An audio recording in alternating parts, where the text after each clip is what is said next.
noches, señor concejal, representante del Ayuntamiento de la ciudad, hermanos mayores, cofrades, compañeros de la Junta de medios de comunicación. Buenas noches a todos, como decía al principio. Estamos hoy aquí, una vez más, dentro de una de las actividades previstas por la Unidad de Formación de la Junta del Consejo. En esta ocasión, tenemos la suerte de contar con la presencia de una persona muy conocida y apreciada por todo el entorno cofrade, no solo de San Fernando, sino de toda Andalucía y más allá. Aunque el padre Juan Dobado es conocido por todos, voy a hacer una breve reseña pues, para introducir su participación. El padre Juan es de la provincia de Jaén, de Jabalquinto, donde nace en 1970. Con 14 años ingresa en el Seminario Menor de la Orden de los Carmelitas Descalzos. Posteriormente realiza el noviciado en Úbeda con la toma de hábito el 4 de septiembre de 1988, realizando la profesión un año después. Realiza estudios de teología en Granada desde el año 89 hasta 1994, obteniendo el premio extraordinario de licencia primera. Tras esto, comienza los estudios de Historia del Arte, que concluye en el año 2000, y recientemente ha obtenido el título de doctor en Historia del Arte en la Universidad de Sevilla con la tesis El Carmelo Descalzo en Córdoba, el convento de San José. Como docente, es profesor colaborador en la Facultad de Filosofía y Letras de Córdoba en Arte Moderno, Renacimiento Europeo, e imparte clases en el Colegio del Carmen, donde ejerce el cargo de jefe de estudios durante muchos cursos académicos. Dentro de su orden pasa por diversos cargos y conventos, siendo prior de la del Santo Ángel desde el año 2005 hasta en esta época comienza a dirigir también la revista Miriam, ocupación con la que aún continúa. Entre 2011 y 2014 es prior en la de San Cayetano de Córdoba. Ha realizado numerosos trabajos, estudios y publicaciones sobre las devociones carmelitanas y sobre temática cofrade en asuntos de iconografía y arte en las hermandades, así como la asistencia y participación a diversos congresos de la misma temática. Además, como investigador, ha descubierto la autoría de diversas imágenes y pinturas. Dirige el Museo San Juan de la Cruz de Úbeda y es asesor sobre asuntos de patrimonio en la provincia carmelitana. También ha sido comisario de numerosas exposiciones temporales, y aquí destacamos su último contenido, siendo comisario nacional de la exposición Las Edades del Hombre del pasado año 2015, dedicada al quinto centenario del nacimiento de Santa Teresa. Vinculado al mundo de las hermandades y cofradías, ha predicado en numerosos cultos por toda Andalucía. Ha sido director espiritual de la Hermandad de la Estrella de Sevilla, donde lo es actualmente de la Hermandad del Hospital. Sin más, tras este resumen de su dilatado currículum, que os adelanto que tenía como 9 páginas, y no exagero ni una ápice, os dejo con la conferencia que nos tiene preparada para esta noche para el Juan. El estilo barroco, el arte de las cofradías.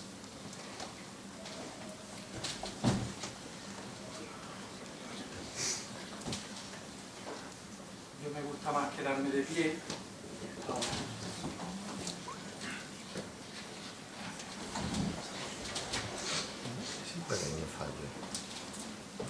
No sé si a lo mejor sería bueno apagar un poco esta luz de aquí para que se vea mejor. Yo siempre recuerdo que hay indulgencia plenaria a quien dé alguna cabezada. No se preocupen porque la hora es la propia y después del día de cansancio siempre hay indulgencia, no se preocupen. Bueno, saludo al concejal del Ayuntamiento, al presidente del Consejo y miembro del Consejo de Hermandades de San Fernando, hermanos mayores y todos los que en esta noche pues habéis querido buscar este ratito para adentrarnos en una ponencia que yo le digo que es como tirarse en una catarata de lo que este título supone, ¿no? Es decir, el barroco como el arte de las cofradías, el estilo que impera en las hermandades, ¿no? Es decir, es como una ponencia tan ambiciosa que cualquiera de los apartados que yo voy a tratar ahora de una manera más o menos resumida merecería un ciclo solo, ¿no?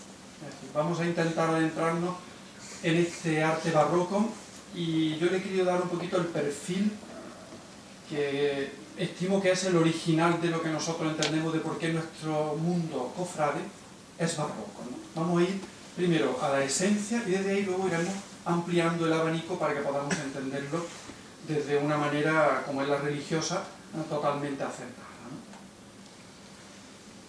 ¿no? En el misal romano, en las plegarias de las misas, la plegaria cuarta que tenemos ahí, cuando por desobediencia perdió tu amistad, no lo abandonaste al poder de la muerte, al hombre. Reiteraste además tu alianza a los hombres. El origen de todo lo que nosotros vamos a ver desde la teología está claro. Dios no nos deja abandonados al poder del pecado, sino que decide mandarnos a su propio Hijo. En ese cuadro magnífico del Museo del Louvre, el Padre sosteniendo al Hijo, la Virgen al lado y el Espíritu Santo junto al Hijo. Y el Papa Francisco, en su último mensaje, seleccioné esa frase tan bonita, ¿no?, tomada al hilo de los Hechos de los Apóstoles: no tengo oro ni plata, pero traigo conmigo lo más valioso que se me ha dado, Jesucristo. Vengo en su nombre para alimentar la llama de amor fraterno que arde en todo corazón. El centro de lo que nosotros vamos a ver es Jesucristo. Juan 19, 37. Mirarán al que traspasaron. Nosotros lo vamos a ver en este prodigioso Cristo de los desamparados de nuestra casa de Sevilla, que Montañés talló el año que viene, cumple 400 años de que lo hizo, en 1617.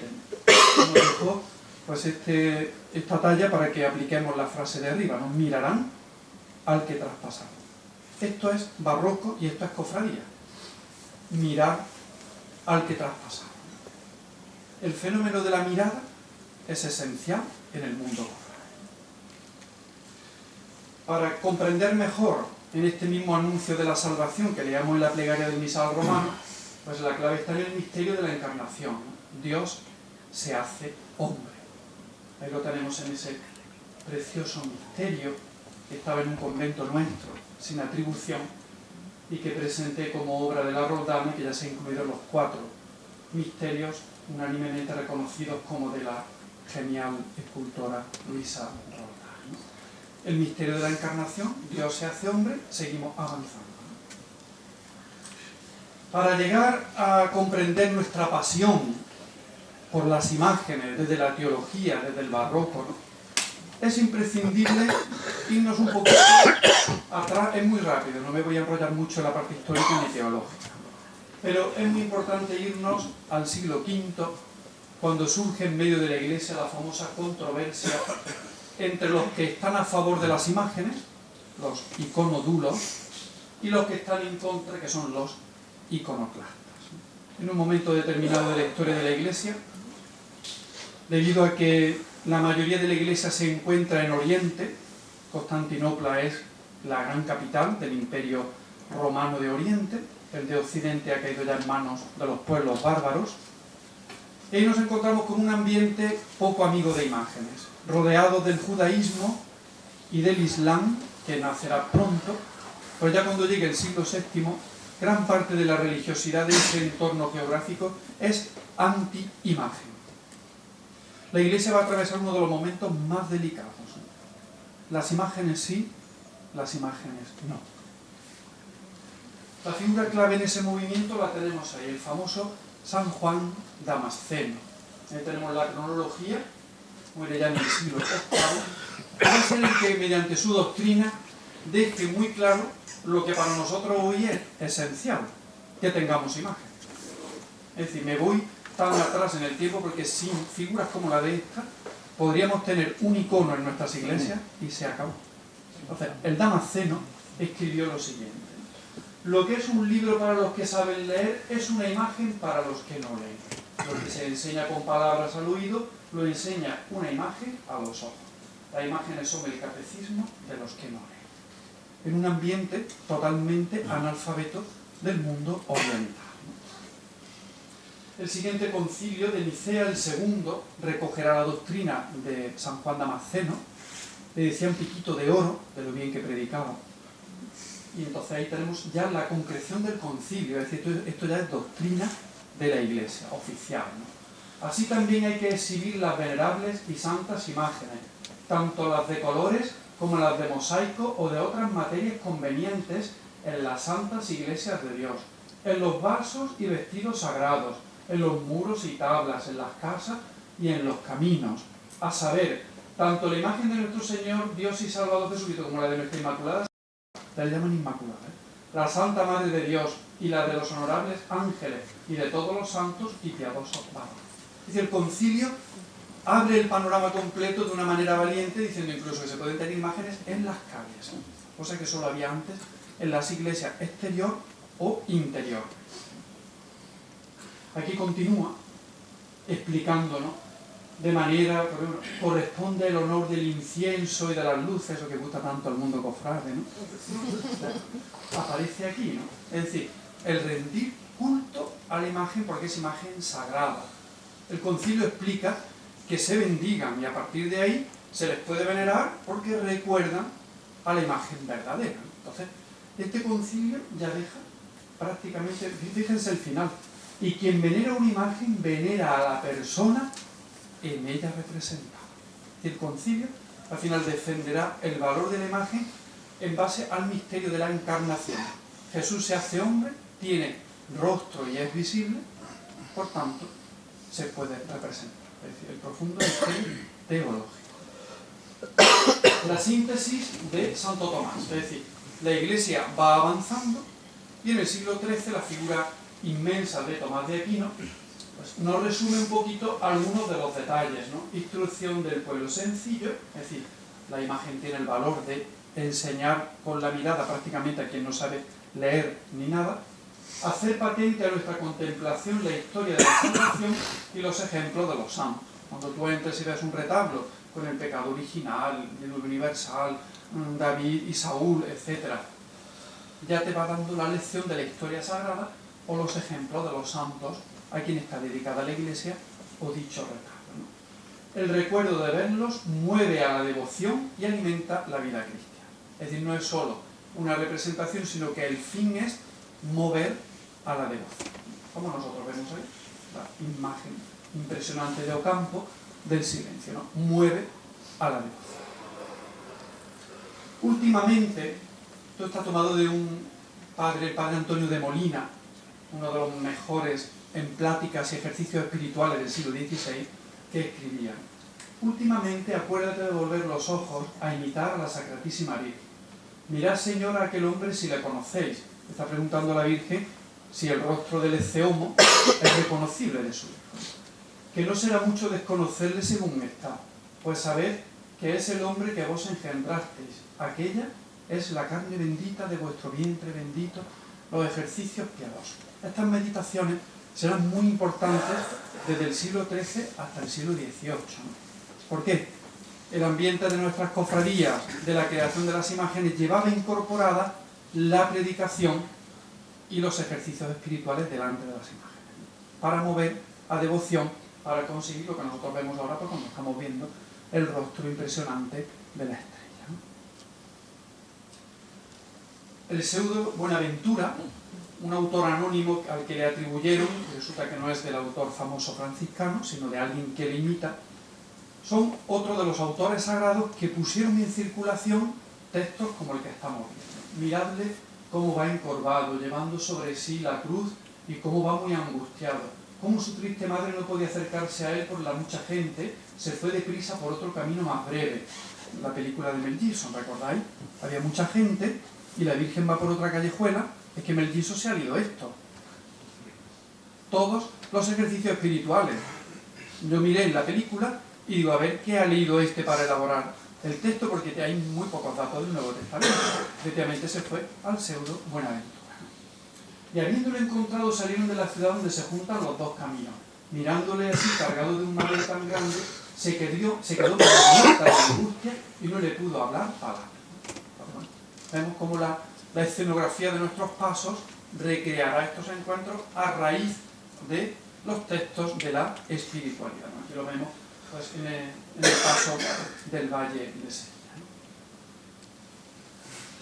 nos vamos acercando al siglo XVI. Momento crucial, todo esto son preparativos, porque la definición que a nosotros nos interesa, la salsa, el ambiente donde van a hacer nuestras cofradías, es el Concilio de Trento. Allí asiste el arzobispo de Granada, don Pedro Guerrero. Pues bien, conservamos la carta que escribe San Juan de Ávila, presentado en esa pintura, al arzobispo que está en Trento. Bien sería que llevasen los misioneros a los pueblos algunos libros devotos y algunas cuartillas, algunas imágenes del Santo Crucifijo y Nuestra Señora, para que los predicadores las diesen a los pobres de los pueblos. Es decir, San Juan de Ávila le dice: aligerad que esto en el concilio de Trento, en plena pugna con el mundo protestante, ya sabéis también, anti-imagen, pues la doctrina que al final va a triunfar es la de la imagen católica, ¿no? Entonces, por eso, toda la documentación que se conserva de cartas que llegan al concilio van a poner de manifiesto el triunfo de lo que luego será el mundo de la imagen y de las cofradías. El concilio de Trento, por fin, entre 1562 y 63, se elabora el decreto sobre las imágenes, que será el definitivo ya en la historia de la Iglesia. Vamos final, segunda mitad del siglo XVI, cuando ya empiezan a tallarse las imágenes de nuestra Semana Santa, la inmensa mayoría. Enseñan además que se deben tener y conservar, principalmente en los templos, no descarta capillas particulares, imágenes de Jesucristo, de la Virgen Madre de Dios y de los demás santos, y se les debe tributar el honor debido, que por medio de la historia se instruye, vuelve a ser las palabras de San Juan Damasceno. Y añádese que de todas las imágenes sagradas se saca mucho fruto. Y este es el decreto del Concilio de Trento oficial. A partir de aquí, un nuevo estilo de vida cristiana, desde la teología, la espiritualidad, la mística y la predicación, nace para toda la Iglesia Católica en Baviera, en Cádiz, en Quito, en París, en Roma, el estilo barroco como el estilo de Trento, el estilo oficial de la Iglesia. Aquí tenemos un ejemplo de la pequeña iglesia, pero maravillosa, de las Carmelitas Descalzas de Aguilar de la Frontera, en Córdoba, una de las joyas del barroco anglosajón. La iglesia del Carmen, ¿no? Nacida, igualmente, aunque inaugurada en 1733, si no me falla la memoria mucho, el día de la Candelaria, pues resulta que tenemos que verla así. He puesto esta foto precisamente por lo mismo.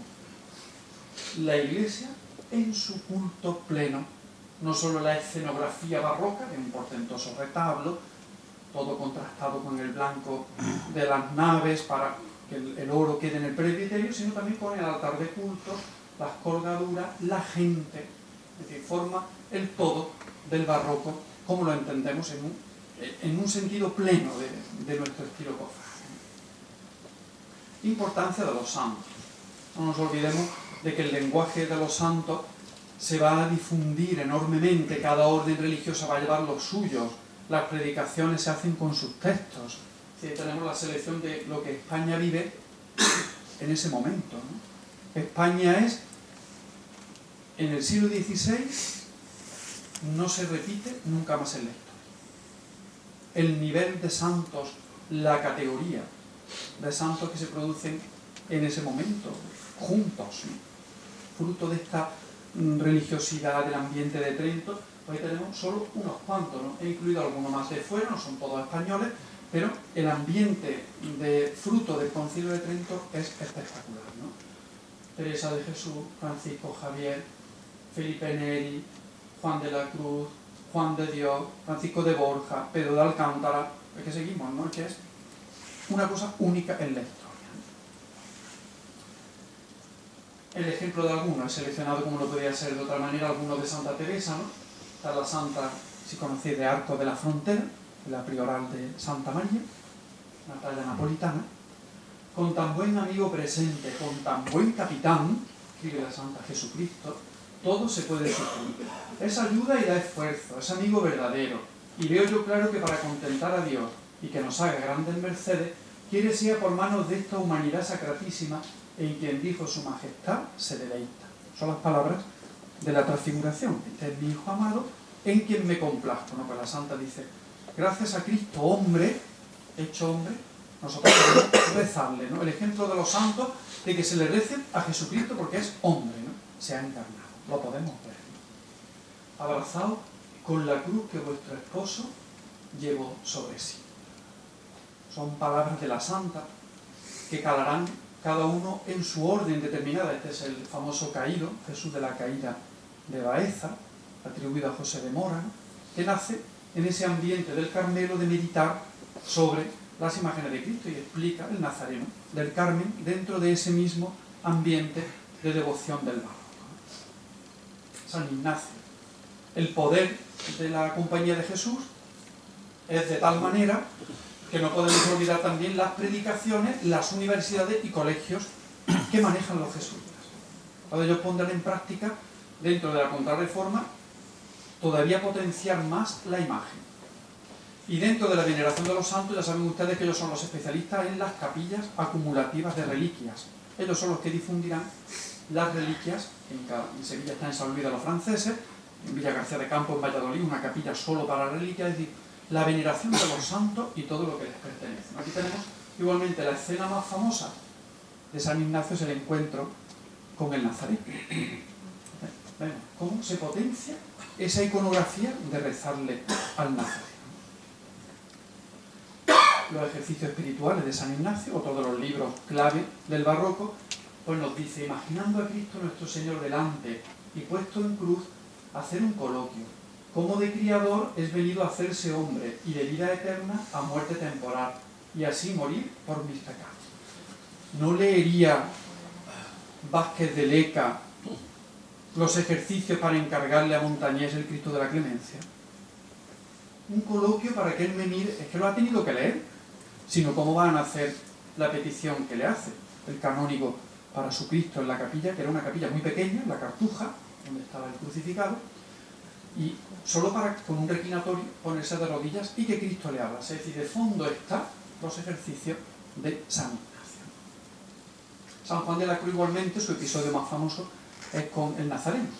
Ese diálogo en Segovia con una pintura, en determinado momento pues el Cristo le habla, para Juan, ¿qué quieres que haga por estos trabajos que me has hecho? Y San Juan de la Cruz le dice, padecer y ser menospreciado o despreciado como vos y por vos. Todas estas experiencias de los santos serán ese caldo ahí que van naciendo para las grandes devociones andaluzas, entre las cuales destaca la del Nazareno. La Evangelium Gaudium, pues claro, las citas de las nuevas encíclicas de la Iglesia podemos pensar, pero es que hay veces que los sacerdotes de la Iglesia no han estado muy amigos de las imágenes de las cofradías, ¿no? Que parece que algunas veces a los curas no les gusta tener hermandades. Bueno, y algunas las han echado, ¿no? Entonces, ¿esto cómo es posible, no? Pues la evangelización nueva de la Iglesia, las fórmulas propias de la religiosidad popular son encarnadas, porque han brotado de la encarnación de la fe cristiana en una cultura popular, ¿no? Por eso mismo incluyen una relación personal, no con energía armonizadora, sino con Dios, Jesucristo, María, un santo. Tienen carne, tienen rostros. Es decir, fíjense qué texto tan bonito, ¿eh? Es decir, que el valor con una imagen, la Iglesia lo reconoce como un medio de oración. San Juan Pablo II, se publica bajo su pontificado el Directorio sobre la Piedad Popular y la Liturgia del año 2000. Y ahí recoge cantidad de cosas sobre el respeto a las tradiciones y a la religiosidad popular en todo el mundo católico. En el capítulo 2, los valores de la piedad popular es una realidad viva en la Iglesia, su fuente es el Espíritu Santo, tiene un sentido innato de lo sagrado y trascendente, dirige su atención al misterio del Hijo de Dios que se hace hombre. Fíjense qué bonito los valores, es decir, y esto lo he puesto con el besamano del silencio, la concepción, es decir, que eso se reconoce como un respeto a lo sagrado, ¿no? Con el que las priostías montan un besamano, ¿no? Con un respeto profundo a lo sagrado. La veneración a la Santa Madre del Señor, ¿no? Intuyen la santidad inmaculada de la Virgen y venerándola como reina gloriosa en el cielo, están seguros de que ella, llena de misericordia, intercede en su favor. Los más pobres la siente especialmente cercana. ¿Sabe? Que fue pobre como ellos. Fíjese qué texto tan bonito. Además, este directorio lo redacta personalmente el Papa. No lo manda que lo escriban, lo escribe él, fruto tal vez de su experiencia de tantos viajes como Juan Pablo II realizó, sobre todo en América Latina, donde experimentó esa cercanía de la Virgen con los pobres.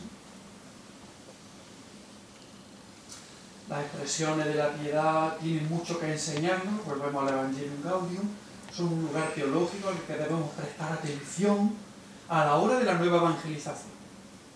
Es decir, la nueva fórmula de evangelizar, la Iglesia dice, oye, las cofradías habría que tenerlas presentes, y de hecho es ahora mismo lo que el obispo llama siempre cuando hay que hacer algo, ¿no? A las cofradías, ¿no? Y a veces las únicas que llenan, ¿no? Por tanto, pervive el espíritu de Trento. Ya hemos visto ahora un poquito el fondo, ahí está todo el fondo teológico de cómo nace. El estilo ahora vamos a ir un poquito descendiendo a la forma y expresión del estilo artístico en diferentes ramas, ¿no? Lo primero que tenemos, la imaginería. Es decir, de hecho, sabemos que los pilares fundamentales son Montañés y Juan de Mesa. Ellos dos aparecen de una manera que vemos: Jesús de la Pasión, 1615, Juan de Mesa, Cristo del Amor, 1618. La obra primera en la que Juan de Mesa se independiza del maestro, ¿no? Entonces, bueno, pues serán las bases fundamentales. Es decir, de tal manera que nuestro barroco actual bebe directamente de la imaginería de ese momento, ¿no? No se crean formas muy nuevas, sino que nos gusta en definitiva recrear lo mesino o lo montañesino. De la obra de Juan de Mesa, tal vez la más reproducida, no solo por Castillo Las Cruces, insaciablemente, sino considerado como la obra más clásica de Mesa, su Cristo de la Buena Muerte, del año 20 o 19, no, 1619, se hacen todos secos. La imaginería del barroco respira espiritualidad. Aquí me he ido un poquito a la otra parte, ¿no? No solo la parte sevillana, sino que también nos trasladamos al ámbito de Granada, que aportará también un sello muy propio, ¿no? Con la imagen, el escultor primero Pablo de Rojas y el dramatismo de José de Mora al lado, ¿no? Dos maneras también de ver, pues, nuestro barroco, ¿no? El Cristo de pliego. Ya sabemos que Pablo de Rojas es el maestro de toda Andalucía, en él se formó Montañés y luego se formó toda la escuela granadina, es decir, Pablo de Rojas es el maestro común para toda Andalucía, ¿no? Pues ahí tenemos el rostro sereno, cercano, tremendamente realista del Nazareno de pliego, o el patetismo de la muerte cadavérica, como se llama, al Cristo del Silencio de José de Mora de Granada. La imitación, llevarla dentro de la temática del barroco, sin lugar a dudas, la imagen predominante es el Nazareno. No les digo nada nuevo. Es el rey de la Semana Santa, ¿no? Y su imagen es siempre la que aglutina la mayor parte de la devoción. Aquí he querido poner la de ustedes y la mía. El Nazareno de la isla y el de mi pueblo, de Jabalquinto, ¿no? Entonces, siempre es el Nazareno el que aglutina la devoción. ¿Por qué? La imitación llevar la cruz. Esos textos que se predicaban en el barroco requerían la imagen plástica de un nazareno portando la cruz y los fieles a continuación o llevando sus cruces en la misma procesión o llevando su cruz interiormente, descalzos, acompañando esa procesión de madrugada, documentadas. La primera parece ser Granada, 1586, la primera procesión de descalzos de madrugada de Andalucía, por el entorno de la Alhambra, por donde salía el Nazareno. Esa es la imitación, los sermones de que hay que parecerse a Cristo, coge tu cruz, sígueme, los textos del Evangelio que tanto resuenan a partir del miércoles de ceniza. Y son los dos reyes de cada parte de Andalucía, el de Sevilla y el de Jaén, los dos nazarenos más importantes. Una geografía andaluza que igualmente condensan la mayoría de la devoción, ¿no? Uno de finales del 16 el abuelo de hace 1588, atribuido a Sebastián de Solís, y ya del primer tercio del 17, pues el gran poder de Juan Núñez. Es decir, las dos grandes que resumen, para que veamos así gráficamente las devociones en nuestra tierra. El modo de entender igualmente el dolor, ¿no? A través de la talla de la dolorosa, ¿no? Con dos contrastes. Es foto muy extraña la de la amargura, verla así, totalmente despojada pero totalmente real, ¿no? Como si se volviera para hablarte, ¿no? O la escuela granadina en esa magnífica dolorosa de José de Mora en Osuna, ¿no? Una obra extraña en Sevilla, de las de Granada, de las poquitas que hay, ¿no? Pero magnífica, ¿no? Un dolor hacia afuera. La espiritualidad sevillana es un dolor que se transparentemente, que la espiritualidad de Granada es hacia adentro, o sea, el dolor se queda reservado en el interior de la Virgen. Vuelve a repetirse, ella es la estrella sublime. A partir de aquí, ¿qué es lo que tenemos en nuestro barroco? Cualquiera que veamos, Castillo, Buiza, todo es una vuelta a las fuentes barrocas, pero no son fotocopias.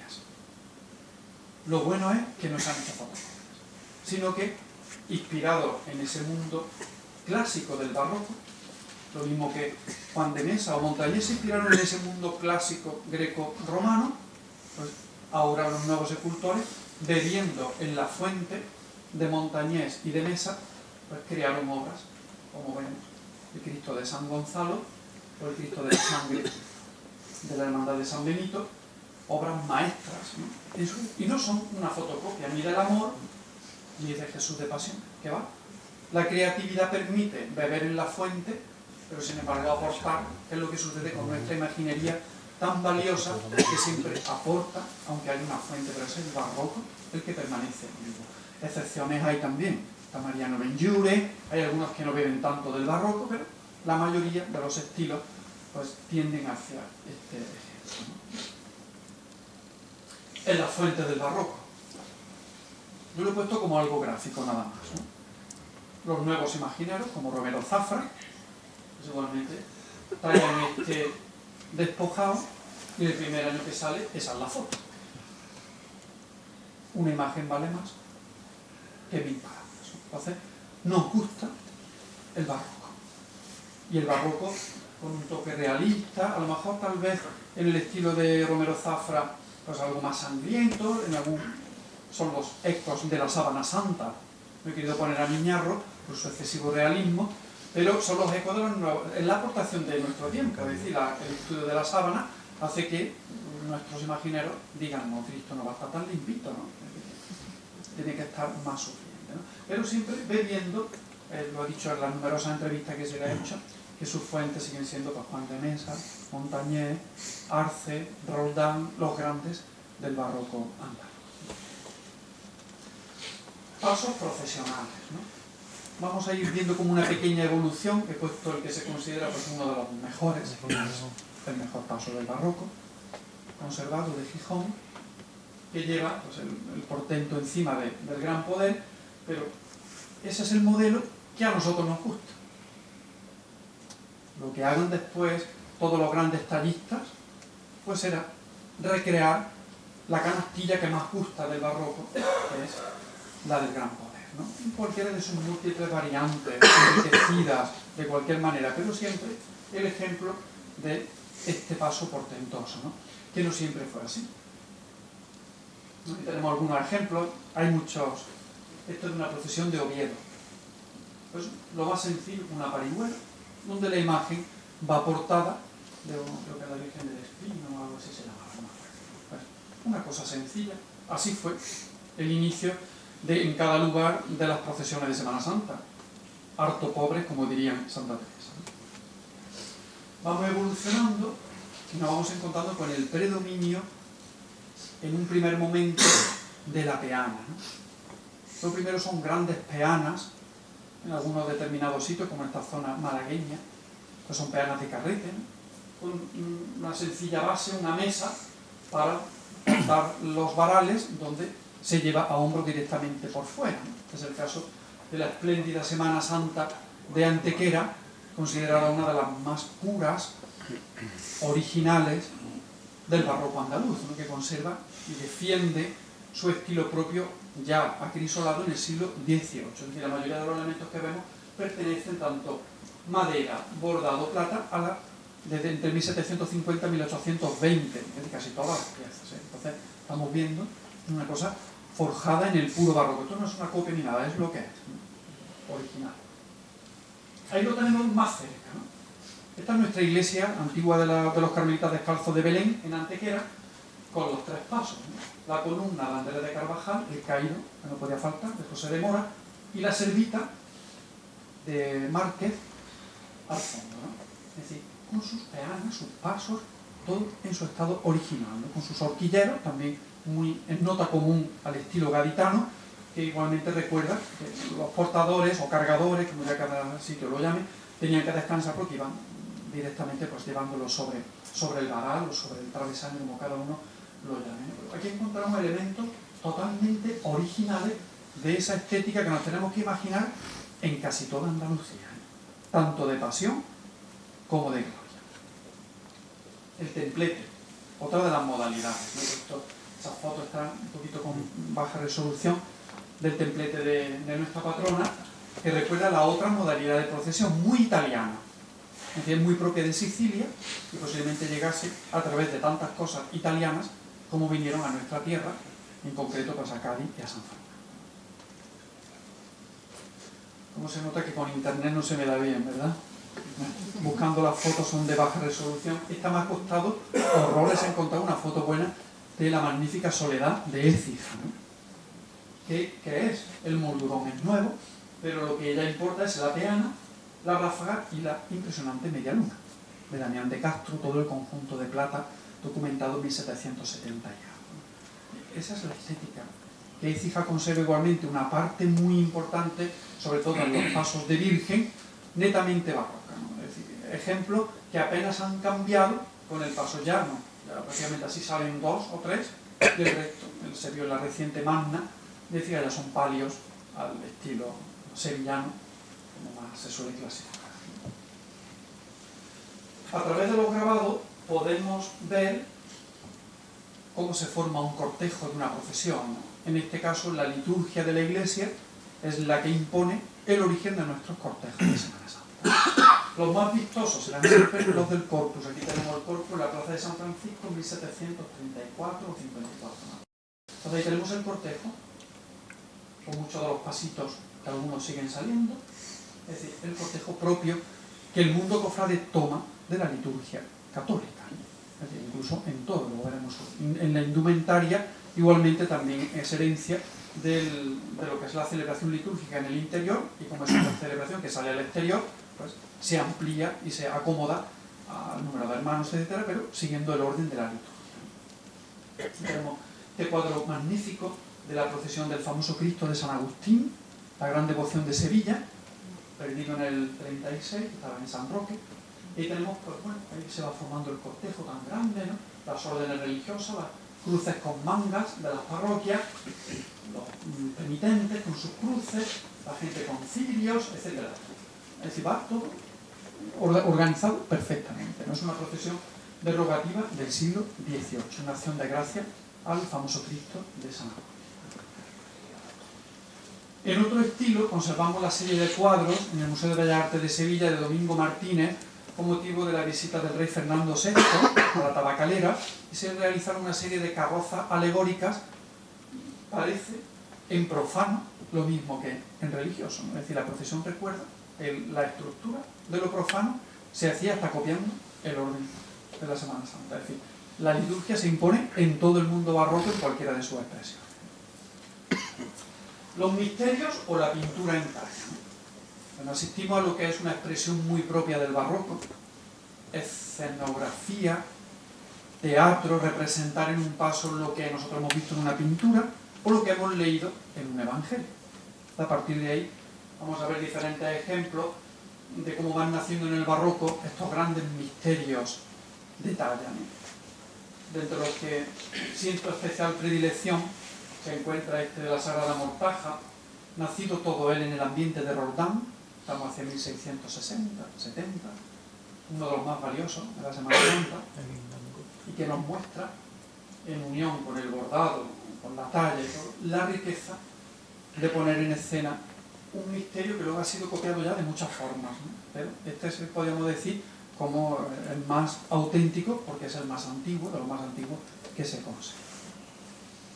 Le sigue en cronología y prácticamente en el mismo taller el otro gran misterio que sale del taller de Roldán. Sobre todo, seguro, el Cristo, el San Juan, que es magnífico, y los santos varones, ¿no? Así la Virgen, que ya sabemos que es del siglo XX. Pero en la escenografía, el gusto en la calle, lo que a nosotros nos gusta cuando vemos ese paso, eso es identificarse con el barroco, ¿no? Eso es un misterio en talla, ¿no? No solo es andaluz. Sabemos que en el siglo XVII se adelanta la corriente castellana para poner en la calle esos grandes conjuntos de Gregorio Fernández, como vemos aquí, el del Sagrado Descendimiento para la Hermandad de Veracruz, de Valladolid, donde a comienzos del siglo XVII pues ya se realiza este magnífico conjunto, que es todo de autoría completa de Gregorio en toda su composición, etc. La Virgen luego será cambiada y la sacan sola en un paso. O este otro, ¿no? La herencia de Castilla permanecerá para otras ciudades castellanas a lo largo del siglo XIX, que son los famosos pasos de Álvarez en la Semana Santa de Zamora, espectaculares, como es esa elevación o exaltación de la cruz, donde el Cristo está totalmente torcido, pareciéndose más al momento en que tiran con las cuerdas para que no se cayera, más que a una simetría a lo mejor más que buscamos en el sur, ¿no? Que nos gusta el barroco, pero también simétrico, ¿no?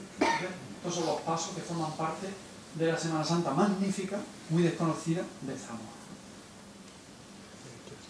La última corriente en unirse es la murciana, donde el conjunto de Salcillo recrea otro de los aspectos más brillantes de nuestra imaginería, cuando a mediados del siglo XVIII, ya vamos avanzando en las centurias, pues se hacen pasos como este, el famoso caído o la caída, con ese realismo, es el único que concibe con cabello natural, para que el sayón pueda tirar del pelo de Cristo y aumentar en eso la sensación de piedad en el espectador, ¿no? Es decir, en nosotros crea un dramatismo mayor que si el pelo fuera de talla, ¿no? El Salcillo estudia perfectamente esta escena, una de las más conseguidas. ¿Qué paso de misterio tenemos la mayoría mientras en otras ciudades medianas del resto prevalecen los calvarios, ¿no? Aquí he traído este que conocéis, magnífico, de Santiago de Cádiz, que es uno de los que requieren igualmente, no solo en talle, sino porque conserva un fabuloso conjunto de bordados muy de la época, o en el entorno de la época, serán algunos también, imagino que del 19, pero recrea perfectamente lo que suele haber en la mayoría de las ciudades. El paso de misterio principal es el Calvario, sea con la Magdalena, San Juan, la Dolorosa, etc., pero siempre por lo menos las tres figuras es el misterio que se repetirá en la mayoría de las ciudades. Esa evolución en los pasos, en las peanas, vemos también que llega su momento de comienzos del siglo XX y también llega la luz eléctrica a los pasos, ¿no? Con toda su tecnología, ¿no? Que llevaba no sé cuántas luces. Tenía que llevar 10 baterías debajo, ¿no? Como mínimo. Famoso La caída de Úbeda, ¿no? Estrenó precisamente en el año 20 todo el paso en plata meneses y toda la iluminación de electricidad, ¿no? Es una cosa, la evolución de los tipos de pasos que veremos en determinadas zonas de España, ¿no? Sobre todo lo que pegue a Levante sufrirá una invasión más. Levante es muy eléctrico, ¿no? Viendo cosas muy eso, pero le gusta más mezclar la electricidad, ¿no? Pero luego ya para el andaluz separamos un poquito. Lo prodigioso es el Cristo de Mora, que se perdió en la guerra. La renovación. Aunque hay intentos en el siglo XIX, tenemos que esperar al primer cuarto del siglo XX para que se lleve a cabo la gran innovación en la figura extraordinaria compositiva de Castillo Las Cruces, que será el que, no hay por la norma renovación, podría ser también revolución, ¿no? El que da un giro total a la escenografía total, ¿no? De hecho, su paso, obra maestra, tal vez, o sea, la presentación de San Benito, luego reproducida en muchos sitios con ligeras variantes, porque es tan hermoso el paso en el que sabemos que se inspira en esa pintura de Cesari de la Galería Pitti, en Florencia, un cuadro del 19, pero que vuelve a suponer la maestría para darle un giro a la Semana Santa. Aunque a nivel artístico la figura de Castillo no llegue en su talla a las calidades de los grandes imagineros, tiene la mayor calidad en la composición. Es decir, estudiar una imagen de cerca de Castillo, pues a lo mejor veremos sus cosas, ¿no? Ahora bien, a nivel compositivo siempre nos encontraremos con el mejor, ¿no? Las figuras, las composiciones de los diferentes pasos, solo voy a traer porque conocemos todos a la perfección, pues supuso realmente un cambio en la Semana Santa no solo hispalense, sino también a nivel de toda Andalucía. De entre los pasos de la isla, pues lo que he encontrado, he seleccionado a esto, no por la riqueza de su composición, me parece muy acertado, aunque la inspiración grande en Santa Marta o en haya cosas similares siempre en la Sagrada Mortaja del origen, ¿no? Pero vemos la riqueza compositiva de este grupo, ¿no? El traslado al sexto. Pues este paso muy acertado también, muy del gusto gaditano, ¿no? Luego veremos el de la capital, paso de afligido. Igualmente pues, pone de relieve la riqueza de los puntos de vista, la composición de la talla con el bordado, crea los pasos que gustan, ¿no? Es decir, tenemos que reconocer que son los pasos que en ese ambiente popular pues sale a la calle, despierta el entusiasmo y la devoción popular, ¿no? Parte de la calidad artística de las imágenes, ¿no? Les pongo este que es tan llamativo, ¿no? Cuando el barroco desembarca en 1950 en Córdoba, en esta originalísima hermandad de ánimas, rastrearon grabados del barroco, buscaron fuentes solo del barroco para crear estos dos templos en la calle, ¿no? Que fue de tanta admiración y despierta tanta admiración porque supone algo original sin ser algo que exista en Sevilla, ¿no? Que siempre es un reto, ¿no? ¿Cómo hacer algo que no esté en Sevilla, ¿no? Pues ellos buscaron en las fuentes grabadas y encontraron esta modalidad de paso en ruedas, ya saben que no procesionan ni por costaleros, bajo prohibición total para meterse más en el ambiente barroco y que ni el llamador o el martillo distraiga de la contemplación del Cristo, que no haya aplausos. Es decir, se buscó la mayor religiosidad y el mayor ascetismo posible, ¿no? Inspirada, nació al amparo de nuestra orden en Córdoba, por eso la Virgen lleva el escapulario en las manos y con un talante netamente de ánimas del Carmelo del Purgatorio. No me quiero olvidar de la gloria, que muchas veces son las grandes olvidadas, ¿no? Hablamos de las cofradías y decimos, parece que solo nos quedamos con las penitencias. Las glorias optarán mucho por el templete, ¿no? Aquí les pongo un caso de cada parte. La Virgen del Rosario de Antequera, que es espléndida, y Nuestra Señora de Gracia de Carmona, cada una en sus templetes con su propia simbología, con su indumentaria tan peculiar, ¿no? Las glorias siempre han permanecido como muy inalterables, ¿no? A lo largo de los siglos, tal vez por la poca movilidad de sus hermanos, poco número, poca economía, pues, le ha permitido salir siempre justitas en lo económico, subsistir y no poder hacer grandes inversiones de cambiar sus cosas. Entonces eso le ha salvado, en cierto modo, su patrimonio y permanecen casi inalterables a lo largo de los siglos. Pongo esto como escenografía barroca real, ¿no? Es decir, en muchos sitios de España, de Andalucía también, se produce el famoso encuentro, le llaman el paso en otros sitios, ¿no? Pero aquí tenemos el famoso paso de Baeza, ¿no? En Jaén, donde cada mañana del Viernes Santo se representa el encuentro con el Nazareno de la Mujer Verónica, de San Juan y de la Dolorosa. Todas las imágenes llegan y se acoplan a las parihuelas del Nazareno. Ven que solamente es una parihuela pequeña. Por debajo hay una persona que articula con unos hierros el movimiento de las manos, porque la Verónica le va a poner el paño en la cara, se para y bajan los 3 lienzos, porque la tradición dice que eran 3 Verónicas, ¿no? Tres veces se grabó el rostro, ¿no? Entonces se retira, viene la Virgen, le seca un poquito el sudor a Cristo, después con sus manos, una escenografía espectacular, y después viene San Juan. Entonces, cada uno va entrando y saliendo de sus pasos con esas pequeñas parihuelas mientras se van cantando una serie de coplas. En mi pueblo igualmente se conserva también unas coplas del siglo XVI que recrean, esto es el barroco auténtico, ¿no? Es decir, la escenografía en la calle, sobre todo si las imágenes se mueven, ¿no? Es ya lo máximo en el mundo coral. Un pequeño apartado para el Carmen que simboliza la iconografía de la Contrarreforma, es decir, en el mundo de las ánimas, de los difuntos, de la oración por los que acaban de fallecer.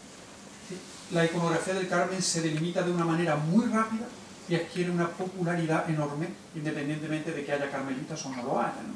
Cualquier pueblo de la provincia de Cádiz, no solo de costa, sino de interior, pues tiene su altar de ánimas o del Carmen, y rápidamente genera una iconografía de gloria muy rápida, tanto que el Carmen de Cádiz o el Carmen de Celaya en México, que es del siglo XVIII, son rápidamente reconocibles, ¿no? Es decir, una iconografía muy cercana a la devoción, muy nacida en el ambiente propio del barroco. Vamos a ver algunas más.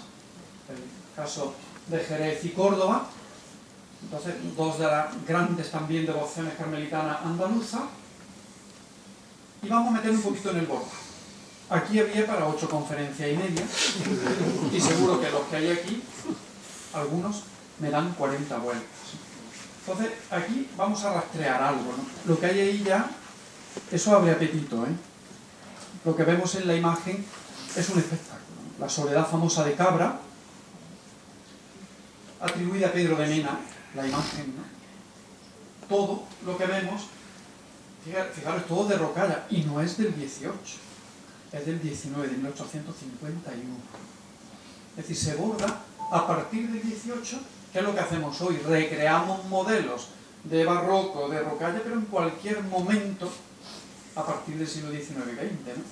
Sí, este conjunto magnífico lo tenemos y todos diríamos, no, esto es siglo XVIII fijo, ¿no? Es decir, no, el bordado se va a ir manteniendo y alimentándose, enriqueciéndose en técnica de espejuelos, se llevan numerosas aplicaciones de plata que enriquecen notablemente el bordado, ¿no? Siempre el concepto de bordado barroco. El nazareno también de Cabra. La túnica se borda en Cádiz en 1751. La túnica gaditana, por eso lo cuento.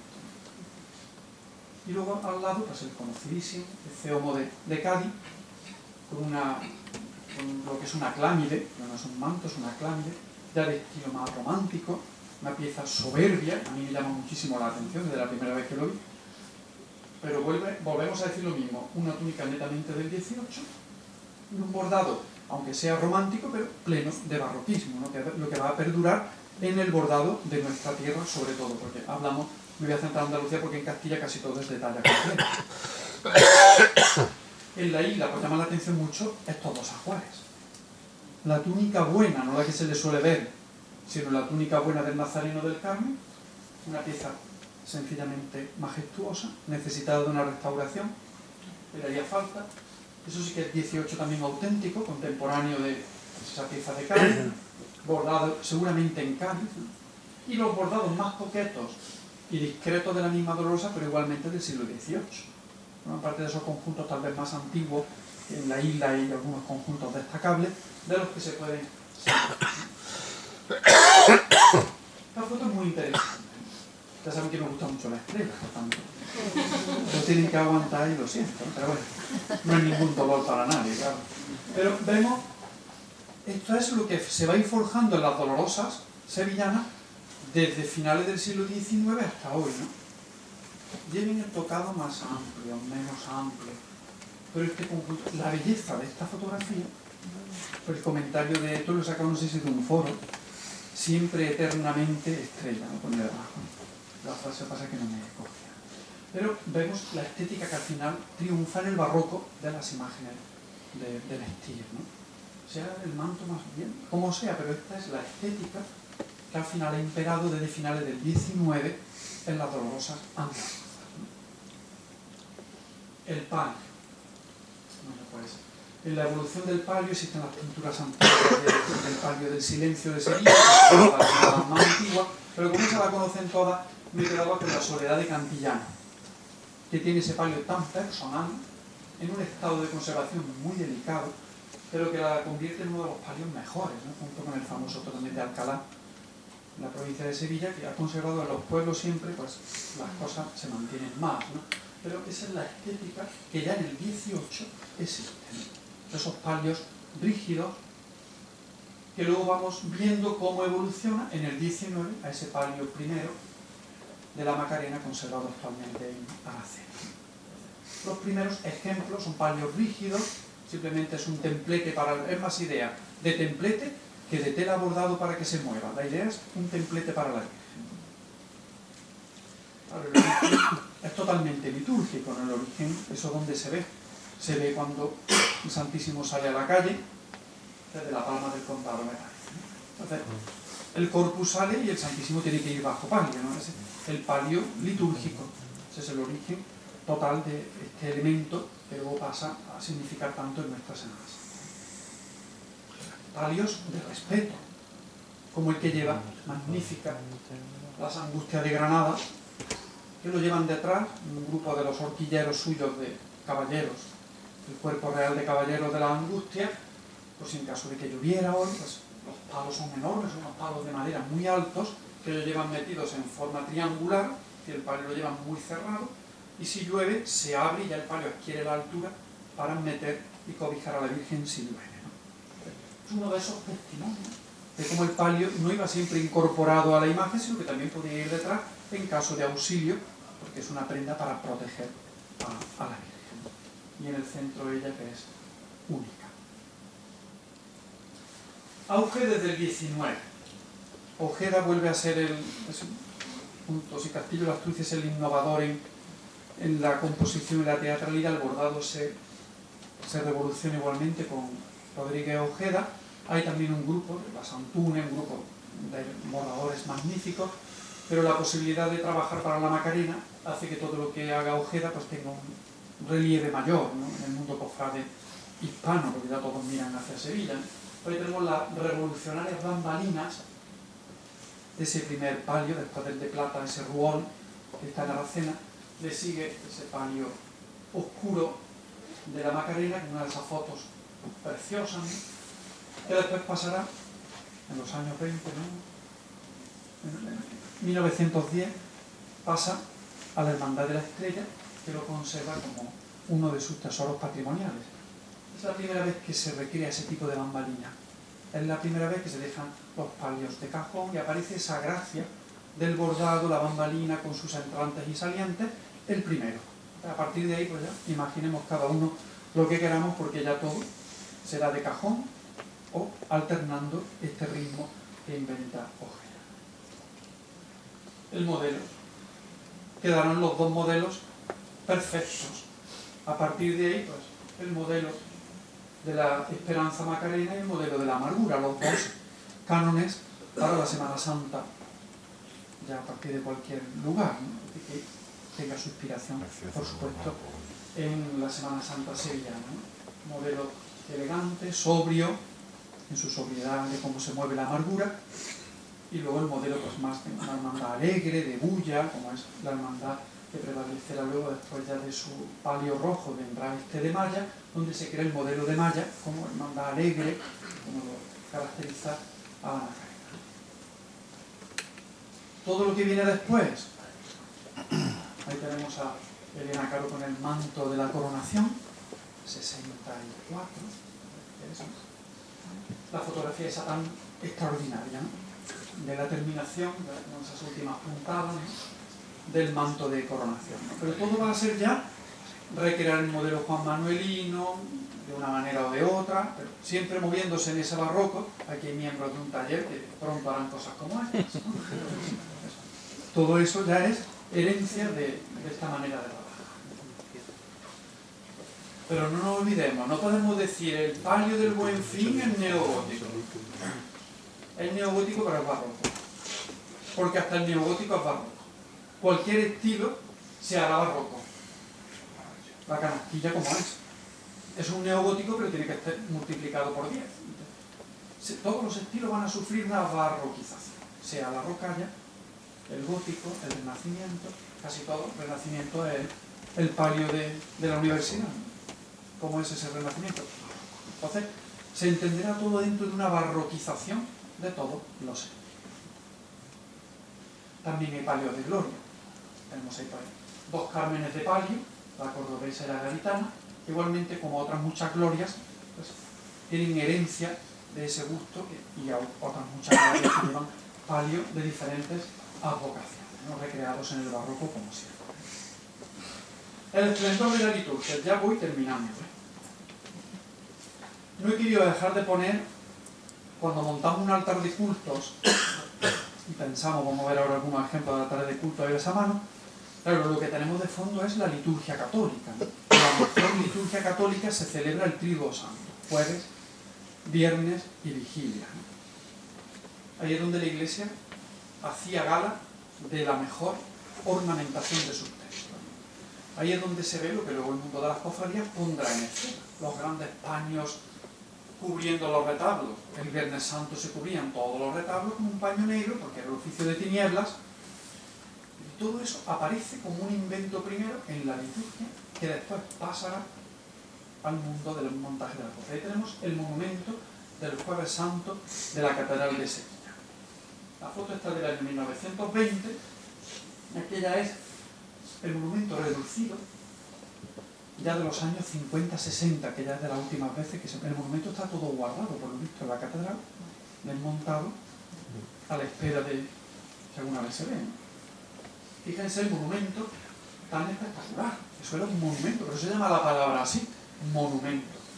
Ahora nosotros decimos monumento, entramos en una capilla y vemos un sagrario, la palabra no casa, ¿no? Un poquito rara, ¿no? Ahí lo tenemos.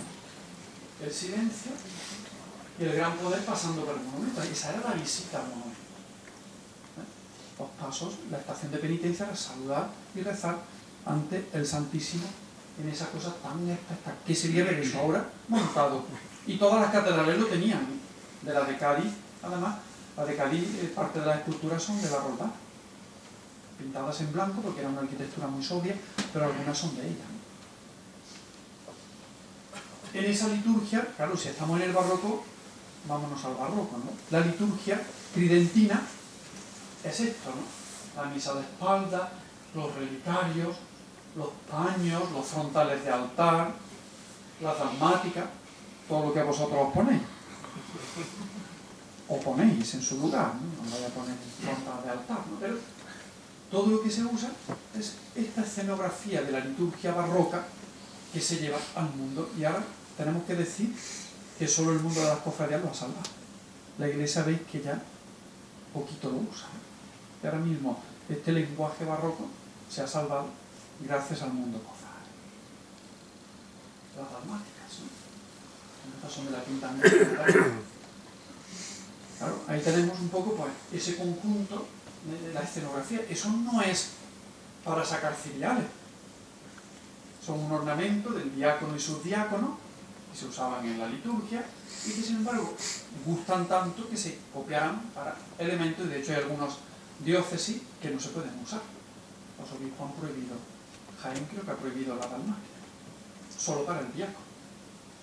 Entonces no se pueden sacar elementos que no pertenezcan a la liturgia en sí, sin embargo ya es como un aceptado que ya son elementos del mundo cofrade. No va a cambiar ahora una dalmática, ¿no? Que hay que abordar todavía, ¿verdad? Altares de cultos. Fíjense qué maravilla de altar de la Quinta Angustia en la Madalena. Es una cosa verdaderamente de espectáculo. No lo ha vuelto a montar, ¿eh? Los suyos son más sencillos, ¿no? Pero el cortinaje ya, de por sí el cortinaje es espectacular, con esas estrellas, con esas cosas, ¿no? Todo, pues como vemos ahí, las grandes coronas reales a los lados, los ángeles de Roldán, que es la capilla sacramental, todo verdaderamente espectacular, ¿no? Al lado, me lo he encontrado por internet, que tiene muchas cosas buenas, el altar de la Misericordia de Córdoba, una hermandad sencillita, pero que montó ese altar de culto en los años 40. Que es algo, me llama la atención por la presencia de los zapios, alternando, que son por lo menos 30, alternando con la candelilla. Es un concepto también muy interesante de los grandes altares, herencia todo, como vemos, de los monumentos. Esto es prácticamente el monumento del Jueves Santo llevado al mundo.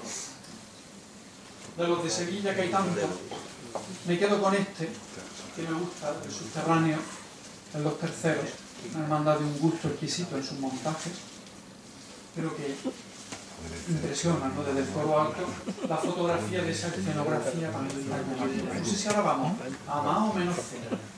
Podría salir un debate interesante, porque la cosa está creada nunca mejor. Y Besamano, ya vamos a ir terminando porque se me va la hora, ¿vale? Bueno, el Besamano me encontré igualmente esa foto curiosísima de ese de la Macarena, tan original, con dos mantos, uno de fondo y otro puesto, ¿no? Hay poderío y punto, ¿no? Ahí tenemos pues ese estilo, ¿no? A veces de una manera tan romántica, no tiene por qué tener tanta simetría ni tanto orden, sino simplemente, bueno, pertenece a una época, ¿no?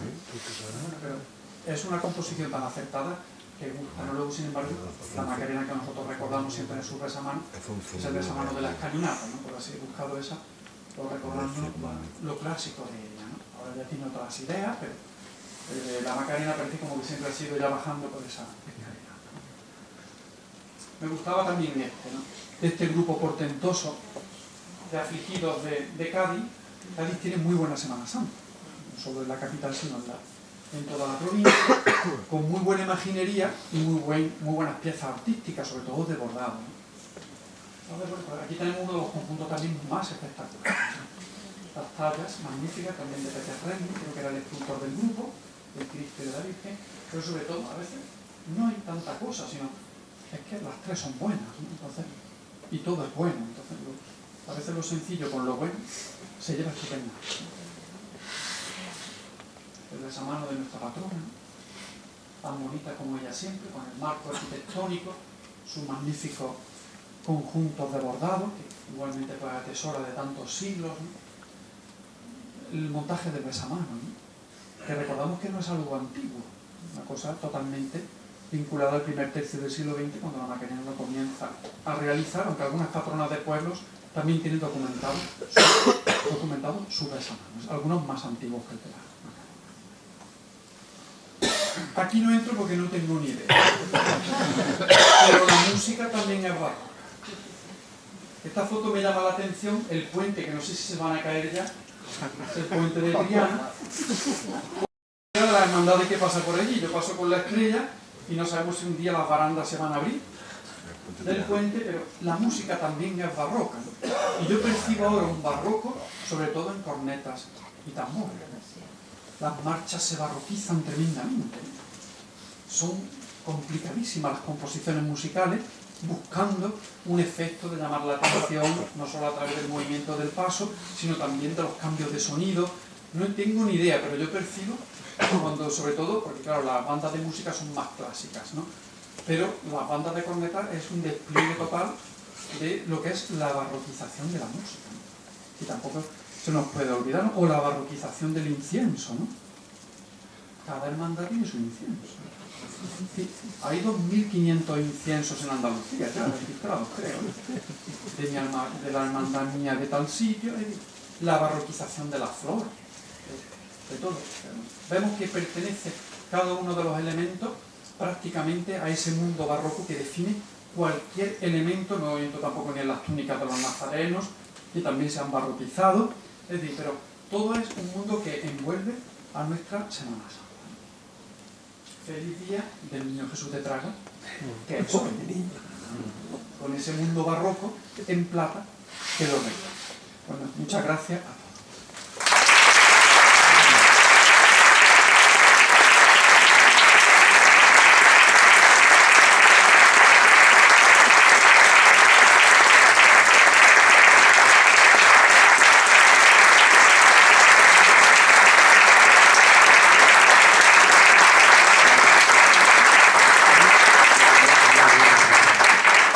No sé si alguien quiere preguntar algo, esto es un mundo.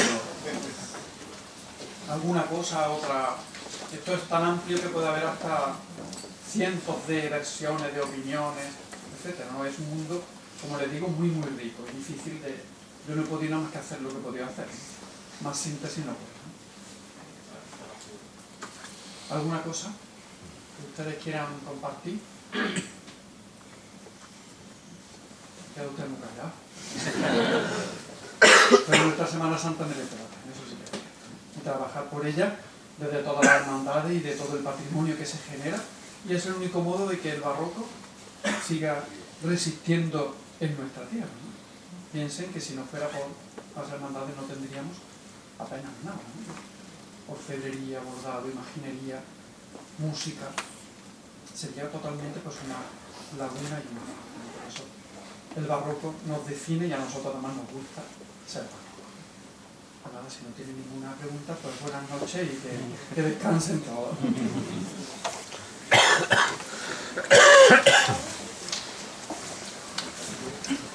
Qué distante la iglesia según comprendamos el libro de John. Bueno, yo muy brevemente presentar la magnífica conferencia por la que acabamos de deleitarnos, donde ha ido explicando de los fundamentos del culto a las imágenes, los fundamentos teológicos, profundos, como él lo llamaba, hasta los pilares de ese arte barroco y cómo se ha ido concretando a lo largo de los siglos en el mundo de las hermandades y de todas y cada una de las expresiones que componen nuestras hermandades, tanto en la calle como en los sistemas. La verdad es que ha sido un placer y, como siempre, nos quedamos con ganas de nosotros. Y que la próxima no tarde mucho. A todos vosotros, muchísimas gracias por estar aquí hoy y nos esperamos en la próxima actividad de formación del Consejo.